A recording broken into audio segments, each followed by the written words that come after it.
नमस्कार साथियों, भारत लंबे समय से कोशिश कर रहा है कि हमें यूएनएससी की परमानेंट सदस्यता मिले। यूएन में हमें स्थायी 5 सदस्य हैं, उनमें हमें परमानेंट सदस्यता मिल जाए। पर यह भारत कोशिश कर रहा है और भारत की कोशिश में जो सबसे बड़ा रोड़ा बनता है ना, वो सबको पता है कि चाइना बनता है। चाइना भारत को कभी परमानेंट सदस्यता नहीं मिलने देगा और ये हर बार जब भी कोशिश उठाते हैं, हम जो भी बात करते हैं उसमें टांग अड़ा देता है कि भारत को ये सदस्यता मिलनी नहीं चाहिए। क्या पता है इसको भारत को अगर मिल जाएगी तो इसका क्या चला जाएगा और ये भारत को ऐसा करने से क्यों डर रहा कि यदि भारत को मिल गई तो हमारा ऐसा हो जाएगा, दुनिया में पूछनी नहीं। ये तो चाइना को ही पता है, पर हम जो डिजर्व करते हैं यूएनएससी में हमें परमानेंट सदस्यता मिलनी चाहिए, ये बार बार वीटो कर देता है। चाइना चाइना कहता है कि भारत को परमानेंट सदस्यता नहीं मिलनी चाहिए। इसी को लेकर अभी मतलब सूचना आई है और बहुत सारे आर्टिकल जारी हुए हैं कि जो हमारी राजदूत है यूएनएससी में, रुचिरा कंबोज और सुश्री कंबोज, उन्होंने एक प्रस्ताव जारी किया है यूएनएससी में कि यूएनएससी में सुधार होना चाहिए। इतने लंबे समय तक मतलब 1945 में बनी थी ये संस्था, विश्व युद्ध समाप्त हुआ था उसके दौरान ये बनी थी।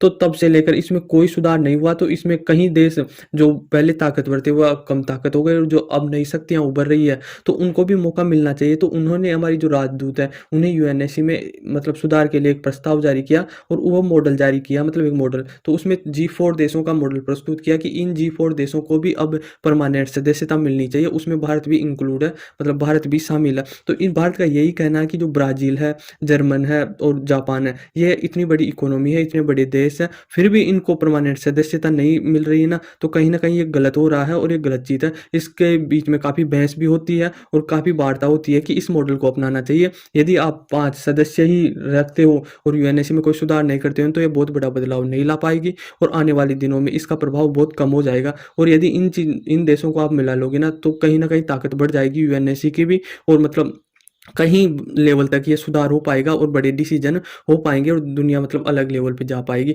तो यही है कि पहले परमानेंट सदस्य कितने हैं यूएनए में? 5 है। एक देखो अमेरिका है, चाइना है, रशिया है, फ्रांस है और इंग्लैंड है। और अब इनको 4 और मिलाने के लिए बोल रहे हैं कि आप ब्राज़ील को भी मिलाइए, जर्मन को मिलाइए, जापान को मिलाइए और भारत को भी मिलाइए। अब देखो इकोनॉमी में है ना, जापान जापान तीसरी वो तीसरी सबसे बड़ी इकोनॉमी कौन है? जर्मन है। तो जर्मन को भी डिज़र्व करता है यूएनएससी में मिलने को। जापान चौथी सबसे बड़ी है, 5वीं हम है ही। भारत सबसे बड़ी इकोनॉमी है और ब्राज़ील भी एक बहुत बड़ा देश है। तो इनको शामिल करने का बहुत बड़ा फ़ायदा है। यदि अब क्या होता, अभी मान लो कोई भी मामला लेके गया यूएन में और यूएन में जाता, अब इन 5 देशों को जो परमानेंट सदस्य था, अब इनमें कोई एक को भी अगर वो फैसला समझ में नहीं आया या मतलब उसको ना करने की इच्छा है ना, तो फिर वो ना कर देगा, वो फैसला हो ही नहीं पाएगा। मतलब एक मना कर दिया ना 5 में से कोई भी डिसीजन के लिए, कोई भी फैसले के लिए, तो फैसला वहीं का वहीं रुक जाएगा, चाहे वो देश सही हो चाहे गलत हो। बस एक मना कर दिया तो मना कर दिया। और भारत का क्या कहना है कि यदि ये 5 देश है और 4 और मिल जाएंगे तो टोटल 9 हो जाएंगे। तो जब वीटो पावर भी लगाएगा तो 3 ना कर रहे हैं और 6 हाँ कर रहे हैं, तो 6 हाँ करने की बात रहेगी। मतलब आप संविधान में भी देखते हो 5 जजों की बेंच बैठती है, पीठ बैठती है, तो कोई फैसला देता है तो ऐसे बोल दो कि अगर 3 जज हाँ कर दिए, उस फैसले में हाँ हो गई, तो उस फैसला माना जाएगा। यदि 2 मना कर दिया तो उन 2 की नहीं मानी जाएगी। उसी प्रकार से यूएनएससी में भी ऐसा ही होना चाहिए। इसमें तो क्या है कि 5 सदस्य बैठते हैं और 5 में से 1 भी मना कर दिया तो फिर वो बस ना ही रहेगी।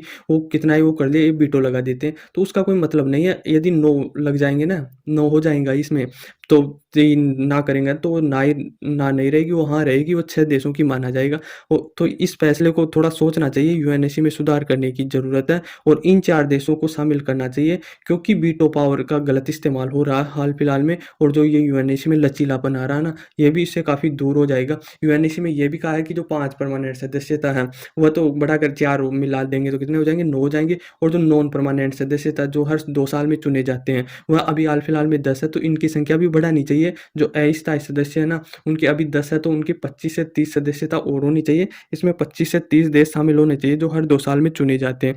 अभी देखो 7 मार्च को हमारी ये सरकारी वार्ता हुई थी, हमारी राजदूत ने कहा था कि इस प्रकार से भारत को लंबे समय तक आप दूर नहीं रह सकते। इतनी बड़ी जनसंख्या वाला देश को यदि आप यूएनएससी की परमानेंट सदस्यता नहीं दे रहे हो, तो फिर आपकी यूएनएससी का कोई मतलब भी नहीं है। और इसका कोई मतलब है क्या फिर? यदि 17% जनसंख्या हिस्सा रखते हैं हम दुनिया का, फिर भी हमारा परमानेंट सदस्यता नहीं है, तो ये कोई काम की नहीं है। तो हमारी जो राजदूत ने यही कहा था कि अभी 80 वर्षगांठ मनाई जाएगी यूएनएससी की, तो उसमें ये फैसला होना चाहिए, भारत को सहित इन 3 देशों को परमानेंट सदस्यता मिलनी चाहिए। और यदि ये होता है तो ये फैसला मील का पत्थर साबित होगा और एक यूएनएससी में बहुत बड़ा मतलब बदलाव होगा इससे। अब देखो 1945 में इसका विस्तार हुआ था, अब तक कोई बदलाव नहीं हुआ, तो अब इसका बदलाव होना बहुत ज़रूरी है, नहीं तो ये मतलब धीरे-धीरे समाप्त होने की कगार पे आ जाएगी, क्योंकि परिवर्तन करना बहुत ज़रूरी है। यदि आप 1945 से ही वो नियम कानून चेंज नहीं कर रहे हो, वही चलाते आ रहे हो, तो अब उसको चेंज करने की ज़रूरत है, क्योंकि चीज़ें बहुत सारी चेंज हो चुकी है और बहुत सारी आगे बढ़ चुकी है, कई देश आगे आ चुके हैं, तो उन देशों को शामिल करना और विश्व में उनका ओपिनियन लेना बहुत ज़रूरी है और ओपिनियन कब लेगा, जब आप इन्हें परमानेंट सदस्यता बनाओगे। नहीं तो ये इस प्रकार से तो चाइना दादागिरी कर रहा है ना, एक मतलब 4 तो हाँ कर रहे हैं भाई, भारत को मिलाओ, परमानेंट सदस्यता बनाओ, और ये एक मना कर देता है, तो अब यहाँ की यहाँ रुकी हुई है। तो हम मतलब इसका मतलब यही है कि जो हमारी 17% दुनिया का सबसे बड़ा देश है जनसंख्या में, वही इससे दूर हो रहा है, तो फिर आप कौन-सी मानवता की रक्षा कर रहे हो इसमें? और पूरा अफ्रीका कॉन्टिनेंट, उसमें से एक भी सदस्यता नहीं है, तो उसको दूर अब बस तुम 3-4 गिनती के मतलब 5 देश हो, तो वही मतलब इस पे राज करेगा, इसका ये मतलब नहीं हो सकता। और इसकी जो क्राइटेरिया है ना भाई, परमानेंट सदस्यता बनने के लिए क्राइटेरिया चाहिए, उसको भारत पूरा फुलफिल कर रहा है, पूरी ज़रूरतें पूरी कर रहा है। चाहे हमारी जीडीपी देख लो, जीडीपी हमारी सबसे बड़ी 5वीं सबसे बड़ी अर्थव्यवस्था है और सबसे ग्रोइंग इकोनॉमी हमारी भारत की है। ऐसी नहीं है कि हमारी डाउन जा रही है, हमारी हाईएस्ट जा रही है, तो जीडीपी के तौर पर भी हमें शामिल हो सकते हैं। आर्मी हमारी चौथी या तीसरी सबसे बड़ी आर्मी है। डिफेंस के बारे में भी बात करें तो ऐसा कमज़ोर देश नहीं है। शांति की बात करें तो हमारा देश सर्वपहले शांति की ही बात करता है। चाहे रशिया यूक्रेन वॉर को ले लीजिए, दो विश्व दो गुटों में बट रहा था, कोई यूक्रेन की तरफ जा रहा था, कोई रशिया की तरफ जा रहा था, पर भारत ने कहा कि हम शांति की तरफ जाएंगे, दोनों देश बैठ के टॉक टेबल टॉक करके ही सुलझाया जा सकता। होते तो हम रशिया की तरफ जाते, क्योंकि रशिया हमारा दोस्त है, पर हमने ऐसा नहीं किया।